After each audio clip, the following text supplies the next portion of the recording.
I'm not a fan of extrinsic motivation or coercion. And I agree with my friend Alfie Cohn about the damage of saying nice job to a kid, just sort of sprinkling that stuff on top of things. Um, and yet it's kind of fun when someone says nice shot when I'm playing tennis. I'm not a big fan of competition, but it's nice to win when I'm playing tennis.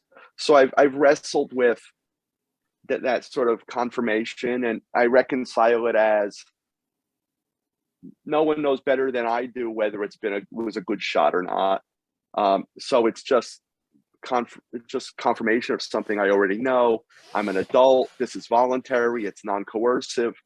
So I think it's different than having a captive audience that you're trying to manipulate into achieving some curricular goal.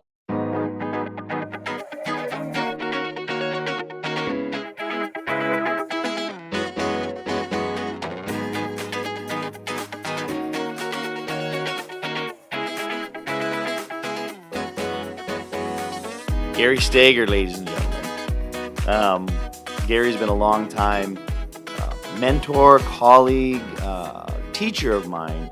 Those who know Gary know he is a one-of-a-kind person who is very bold in his beliefs and ideas around education and has some of the most progressive ideas that are really based in a lot of historical and foundational truths.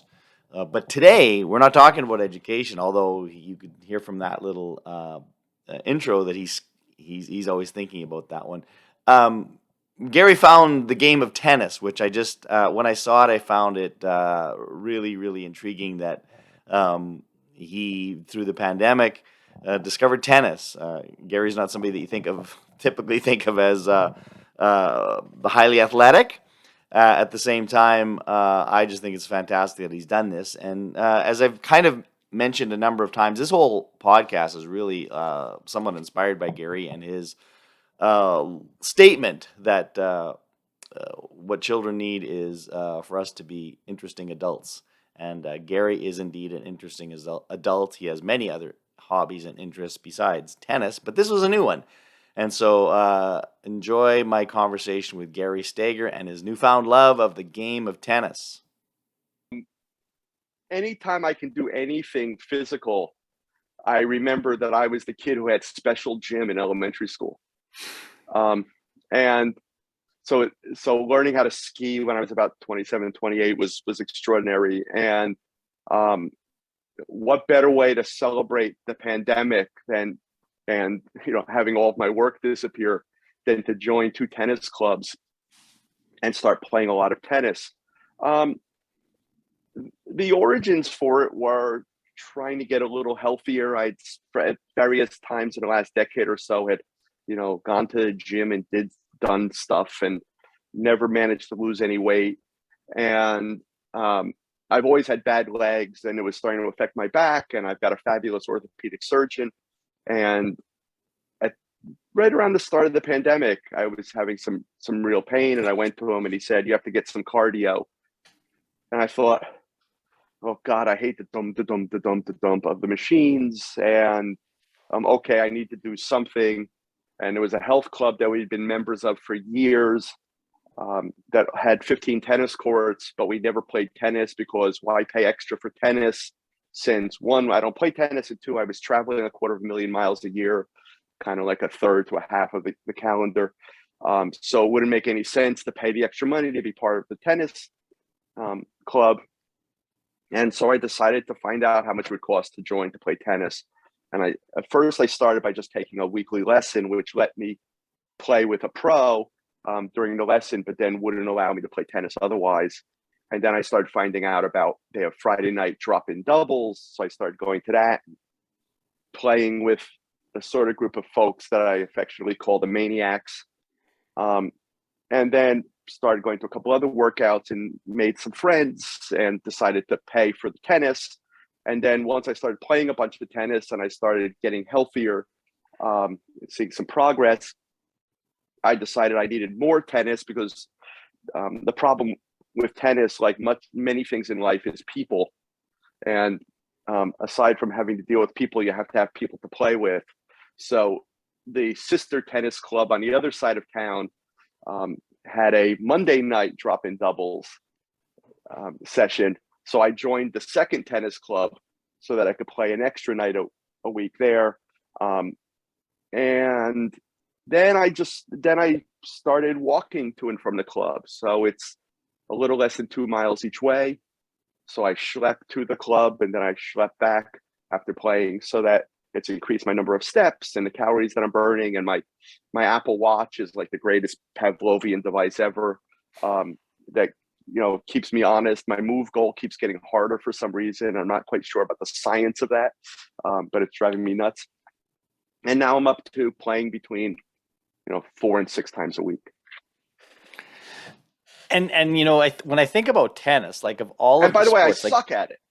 well, but the thing is, it's a hard game. Like there are a lot of easier choices. So that's what intrigues me too. Is like you picked a game that's pretty hard. Like to be good at tennis, like this is not something that somebody in their 50s and 60s decides like this is what I'm. So this is the 60s. Hold it with the 60s stuff. 50s and 60s. I mean, we're getting there. I know. I think you and I are just about the same age, but we're not quite there yet. But people of our age, this is not a sport that normally is picked up. So that's what fascinates me is like and the other thing is like you have to be relatively. I mean, you say you suck at it, but you have to be at a certain level in order to even get any value out of it. You got to be able to return the ball reasonable number of times in order to find any pleasure from this game. So, like, was there something previous? Like, I just wonder, like, were you a tennis fan? Did you think, look at, and I'll age myself, Borg and McEnroe, and then, as Connors and Sampras, and I'll probably get up to a more current age. But was that something that you were interested in before at that level? A tiny bit. I saw Sampras, and I'm sorry, I saw Agassi and McEnroe play an exhibition once, and I went to the U.S. Open once, but mostly for the spectacle. 2 answers to your question. One is I have a high threshold for humiliation, as you well know, and the second is, well, the second answer to your question, it comes back to schooling. I often say not only is it the obligation of schools to introduce children to things they don't yet know they love, and that the best thing we can do for our students is to be an interesting adult, but a lot of my passion is rooted in the things that I learned how to do and learned about in a public middle school in the 1970s in Wayne, New Jersey, and learning to compose music and play jazz and program computers. And I often say, I'll be damned if anyone will deprive another generation of kids of that quality of experiences. And the same is kind of true with the roots of tennis. Despite the fact that it might sound like a joke, I literally had special gym in elementary school before there was a term for it, which is now adaptive PE. I was insanely uncoordinated. My legs don't work very well. They wouldn't lift high enough for my mother to be able to tie my shoes. I'm still not very flexible. And yet, I always played everything outside with anybody who wanted to play. And in 6th grade, I had this madman of a band director who I fell in love with, and we were great friends until he passed away. And for some reason, he started a USTA tennis program after school without remuneration when I was in the 6th grade.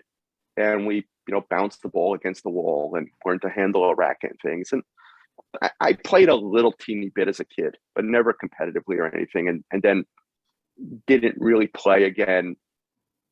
I think in my 40s, I might have played for a couple months, like once a week as part of a Parks and Rec class, but I never really played again. And certainly not obsessively like I'm doing it now.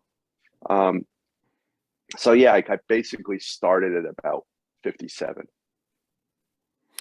So I'm, as you would know, I mean, I've been a golfer all my life, and that's been my passion outside of education. And I read about it, I watch it. Like I can talk to you about what it is about that game I love. So when this has to be more than just, well, it's good exercise. Like, what is it about the game of tennis that brings you joy? I guess. Like, what is it like? What are the sort of like this is the feeling that I long for, and this is when it's like, yeah, at its best. So what is it about the game that really sort of moves you in some way? It was fairly simple. It got me out of the house during the pandemic. It was something safe you could do. Um, and I've lost over 40 pounds. Um, I've dealt with my diet a little bit too. And when I started this, I was joking. I said to my partner Sylvia that you know this is all part of my anorexia plan. And frankly, I understand how quickly you could go mental in that regard as well. But it was just started to see some weight loss results that had played a huge role in it, and there was a way to get out of the house. I'm not. I still don't watch tennis. There are times in the last month or so where I've thought I'm getting worse at it, but that might just be because it's getting more competitive for me, and I'm playing more, and I'm playing with slightly better players. Um, but I do view everything I do in life through kind of the prism of teaching and learning. So I have some observations from the experience there as well. But it was really just simple. It was just trying to get healthier. I lost a bunch of weight, and all my numbers got better, and so now I kind of figure I'm trapped, and I got to keep doing that. So when I was in Italy for 6 weeks this winter, and I couldn't manage to find a place to play tennis, which was a whole other ordeal. I just walked like a maniac, um, to try to keep you know generating that many calories burned. Um, it's mostly just been a fitness thing and just sort of disciplining myself. And I'm not a person prone to a lot of discipline. So it's the one thing that I can do. It's on the calendar. I know when I have to be there. I know that if I walk there, I can burn another 400 calories, and that's kind of why I've been doing it. And little by little, I've started to make some friends that have sort of bled over into other parts of my life. So that's been positive as well. Yeah, that's an interesting part of the game, and golf is like that too. Is like you meet people that like I wouldn't normally meet, and have conversations that I wouldn't normally have conversations about. So that social element But is but I find powerful an too. awful lot of it. I find awful lot of it to be like middle school. It's hard to make friends. Um, the club is incredibly dysfunctional. It doesn't do anything to generate revenue, which you would do by keeping people there and getting them to go to the bar and make friends and things like that. It doesn't do anything along those lines, which has been kind of frustrating. So it's been hard to make friends, and there are cliques, and I'm playing tonight with a group that we affectionately refer to as the Mean Girls, and I'll spend much of the time on the court ducking and trying to not get hit in the face with the ball. Um, in between, listening to them to rant on about trans kids in the bathroom, or some right wing nonsense. So you just sort of put that aside. So in a lot of ways, it's very much like how a lot of kids feel socially in school. I've managed to make a few friends, and the Friday night drop in, which is kind of the highlight of the week, 2 hours where people just show up and we play 8 games and then switch partners and stuff and move around. A few weeks ago, the woman who runs it wasn't going to be there and said she was going to cancel. I went, "Oh, come on! What do you mean you're going to cancel? All we have to do is play tennis. I'm a trained professional. I'm in charge." So I shanghaied her mailing list and told everyone there would be pizza afterwards, which I paid for, and kept it going for that week. And then we gave pizza to people who didn't play but came off the courts from other matches who we kind of sort of knew, and breaking bread together after playing tennis was kind of beneficial socially as well. So yeah, I mean, it's got all the pluses and minuses of any kind of institution that involves other human beings. The problem with tennis is you can't really do it by yourself, so you're relying on other people to play with. So I still take a weekly lesson for an hour, and then 2 or 3 times a week I do what they call a workout, which is like a little mini class with a group of people, and we run drills, and there's one taught by a pretty terrific teacher. The other one, the teacher isn't any good at all. Um, and that way I have multiple opportunities to play. And then socially, I've started playing one day on weekends with some of the people that I met in the other activities. You mentioned looking at almost everything through a teaching and learning lens. So So how might you, or how will you, or how have you begun to take these lessons that you've observed and experienced on the tennis court into your work, into in when you're talking with groups of people about teaching and learning? So there's a few things in no particular order of um, preference. One that's amazing to me is that I've been paying this pro for about a year and a half handsomely to hit balls at me once a week for an hour.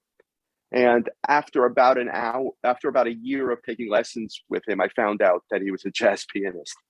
And as you mentioned, jazz is kind of a passion of mine, and I know a lot of the great jazz musicians in the world, and we published the jazz book of the year during the pandemic, and it's what I spend most of my disposable time and income on.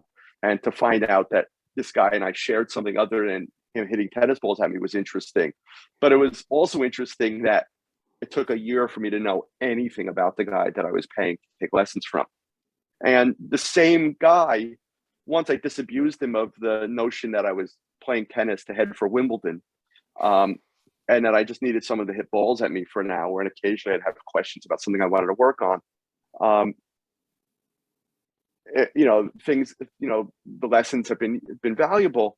Um, but in the 18 months that I've been taking lessons from him, when he wanders past the court where I'm playing socially, he's never once stopped for a second to watch me play tennis. And I think that's a really interesting tell for a teacher. That there's so little interest in seeing the actual execution. Or I won't say he's not interested in my life, because we've gone to a concert together and stuff. So there's a little bit of that, but the interest in seeing how well what he's teaching is being applied in the field is kind of interesting to me. That he's never been curious or had a minute to like check that out. The other thing I've seen just absolutely terrible instruction. The people who have an agenda, who don't recognize that students have different motivations for being there, different skill levels, different ages. They kind of mumble terms that you're supposed to have knowledge of, or pre-existing knowledge of, before you join the class, and never actually manage to tell you what it means, either by example or in words. It's kind of extraordinary. And then on the other hand, there's a woman who taught a lot of little kids to play and taught a lot of preschool, who runs the workout twice a week that I absolutely adore, where she makes sure that the 80-year-old can participate, and the recent college athlete participates, and the people like me who are in between, and it's fun and it's social, and she asks about us, and we talk, find out about her life, and keeps it moving, and makes sure that everyone can participate, and then it's fair for everyone, and makes modifications if someone can't take a lob or can't look up or can't run.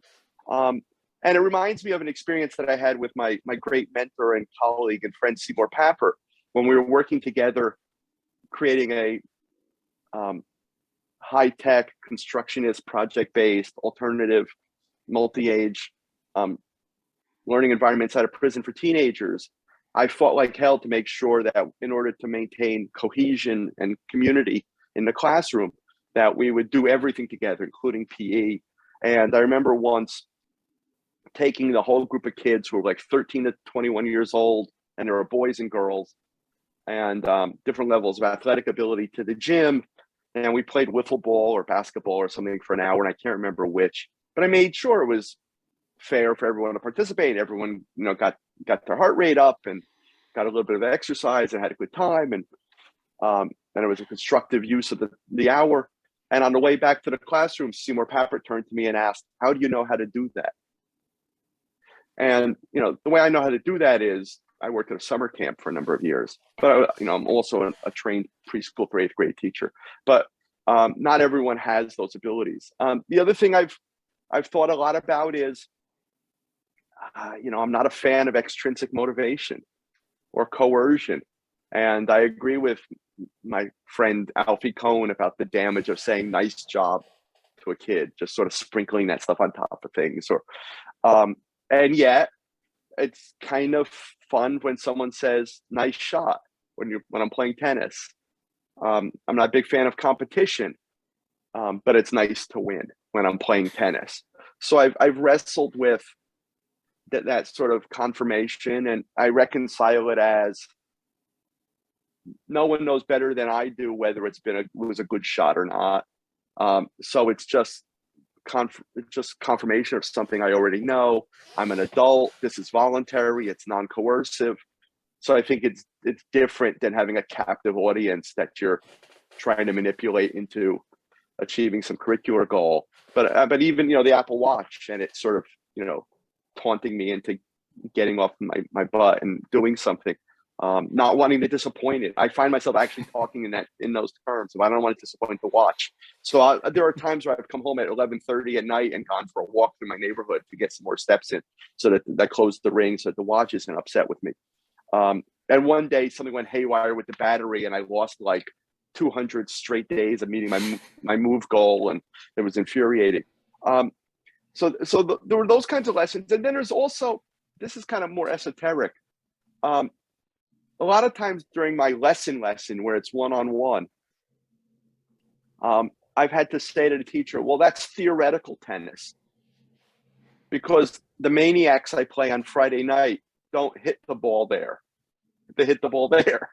And so he's always teaching me what would be better in the long run to develop good habits, because of course I'm heading to Wimbledon. When if I actually did that, my partner would be furious with me because I'd be missing an easy shot and we would never win. Because the maniacs that I play with don't play by the theoretical rules. So it's kind of interesting to sort of thinking about the sort of theoretical instruction versus practical instruction.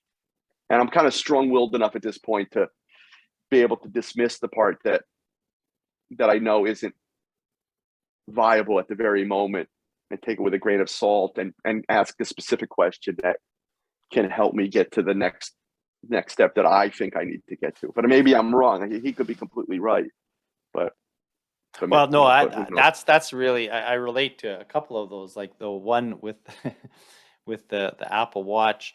So the one night, and this was with my Fitbit. Now I've graduated to the Apple Watch, but I was looking at I had because there used to be like, oh, you can join the weekly whatever competition, and I didn't really. Yeah, sure, I will. I didn't anymore. Well, all of a sudden, I get notification that Bill S has now passed me. So I'm standing up, running on the spot. My wife says, "What are you doing?" I said, "Well, Bill S has passed me." She says, "Who's Bill S?" I said, "I don't know, but I don't want him to win."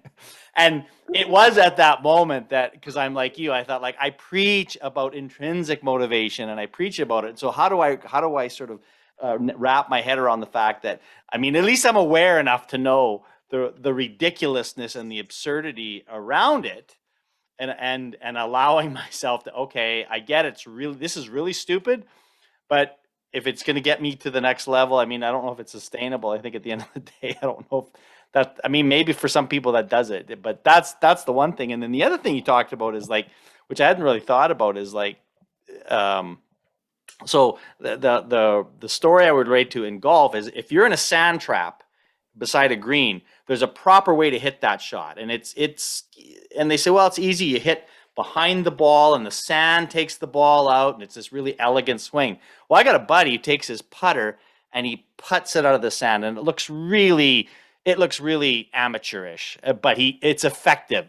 And and he just says, like, this is like, I'm never going to hit that shot the way I'm supposed to hit it, but my objective is to get the ball on the green, and this does it. And I know it looks ugly, and I wouldn't, but he's my age, and it's like, that's effective. And it's like, you know what, this is your game. You have fun with whatever is gonna, man, it's the same way when we play golf. If somebody wants to hit a mulligan or an extra shot, do what you need to do to enjoy yourself out here. And yet there's other guys that just about lose their mind if you are, if somebody just sort of violates the code or whatever it may be, even though no one's playing for money or nothing else is going on. So it does speak to me about, like, you decide what your goals are in this game, and then your teacher's supposed to figure out how to help you get to those goals.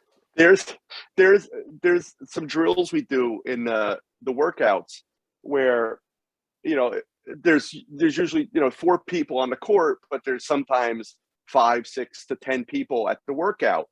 So when someone misses a shot or blows a shot, someone else comes in. So you're constantly sort of going in and going out, and you're actually changing sides, right? But the whole time, the teacher's keeping score in order to decide how long the game goes, essentially. And because she gives different points for a overhead smash versus a volley versus, doesn't matter. There are people our age, even older, who litigate the points. And I'm like, there's not even teams. There's what is wrong with you? It's a mental illness. It's unbelievable to me. You were on the left side a minute ago. Now you're on the right side, and you're bitching about the score. It's just so crazy. But it happens almost every week. It's very amusing. It's like you said, middle school doesn't leave us. Right, and one of the reasons I call the people on Friday Night Maniacs is, there are some people who show up who want to just murder you, and there's others. The real mensches, the really great upstanding citizens, as far as I'm concerned, are the other people who show up who are a much better tennis player than me, but are welcoming when I'm their partner and don't try to hit me in the crotch when they have an overhead, shot to hit. But then there are these other people who have, a 90-mile-per-hour serve that works 1 out of every 100 times, but they do it 100 times anyway. And it just gets boring and tedious and tiresome. And the other thing that relates to teaching and learning more on the schooling side is what I said a moment ago, which is the kind of dysfunction of the institution. That one would think that if your mission was to get people to come play tennis, have fun, spend money in a bar, tell their friends to join, and keep paying you would send emails and you would organize events that would encourage them to do those things. And it's extraordinary to me how incompetent the bureaucracy is in that regard. And it's, you could come up with a million parallels for that in school. The easy stuff, like how you keep people involved and motivated and proud to be part of something larger than themselves. And, I'm kind of the big mouth on it a little bit, but I'm eventually going to become the spokesperson for kind of leading an uprising to just make it more fun and to make it more social, because it's just, it's money on the table, which isn't necessarily the goal in school, but there's plenty of sort of parallels to how much easier it would be to have kids love the place, how much easier it would be for parents to support it, how much easier it would be to get the community involved, how much easier it would be to have the facilities utilized more often. To be better integrated into the community. And so I think about that a lot as well. Well, and tennis and golf are of the same sort of, historical sports that have been expensive to play and sort of exclusive in some ways. And I can't speak as much about tennis, but golf, it's struggling to maintain young people to play the game because it takes too long, it's too hard, and it's too expensive. Right. And so you look at other sports that are gaining traction, and whether that's, skateboarding and other things that have community sort of, that it just sort of happens there, and there's a lot of freedom. There's so much to learn from that. And I think you're right. The parallels to education, like, well, I'll give you one more example. I mean, this club I belong to, it is lovely and has pool and a workout room and tennis courts, but it's not very expensive. I'm spending my retirement to be able to play tennis during the pandemic, but it's not that expensive. But point taken on it does cost, and it's not cheap. But one great example of it that I think we could also find parallels to schooling of is kind of optics. And last year, going into the summer, they run camps at the tennis club.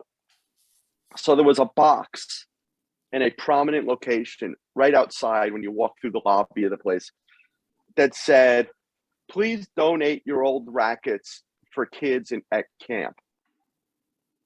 And the first thing I thought to myself was, yeah, I've got a couple rackets in the garage, but the technology's gotten so much better. These are adult rackets that weigh like 50 tons. And we really want like 7 and 8 year olds using them? The second thought I had was, this is just the cost of doing business. You're a camp that sells tennis. You either figure out how to spend $10 a kid to buy tennis rackets, which wouldn't even be $10 a kid because they could share them. But, it'd be pennies a kid when you amortize them across all the kids, just like, anything else. Or you tell the parents to bring their kids a racket and you specify the kind they need. Or you charge them an extra $10 for the racket. And then the third thing I thought was, this is just a bad look. This is a country club essentially that has a box that says, donate your old crap to rich kids.